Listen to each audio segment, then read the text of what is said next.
শ্রমিক দলের পক্ষ থেকে মৌলভীবাজার, সিলেটের মৌলভীবাজার জেলার কুলাউড়া উপজেলার বিএনপির সাংগঠনিক সম্পাদক, আমিও এই পল্টনে গুলি খেয়েছি। ইলিয়াস আলীর সৈনিক, শহীদ জিয়ার সৈনিক। আমি কোমরে গুলি খেয়েছি, এই পায়ে গুলি খেয়েছি, অনেক নির্যাতিত হয়েছে। মির্জা ফখরুল সাহেবের লগে জেল কেটেছে, রিজভী সাহেবের লগে আসামি হয়েছে, ৬৬ নম্বর আসামে।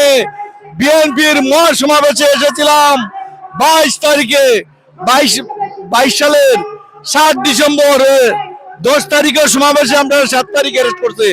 পার্টি অফিস থেকে নির্যাতন করে আমাদেরকে নামিয়েছে ডিবি হারুন, দরিয়া, মেহেদি, সমস্ত পুলিশ প্রশাসন, ছাত্রলীগ, যুবলীগ এর পেটুয়া বাহিনী দ্বারা নির্যাতিত হয়ে 5 মাস 4 দিন জেলে ছিলাম।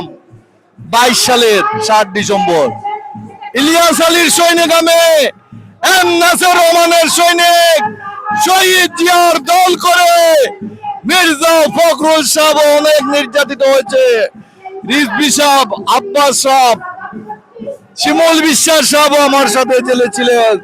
সবাইকে সালাম বলছে কুলাউড়া বিএনপির পক্ষ থেকে, মৌলভীবাজার জেলার আর সিলেটের সবাইকে ধন্যবাদ, সমস্ত বিএনপি পরিবারকে ধন্যবাদ। আসসালামু আলাইকুম।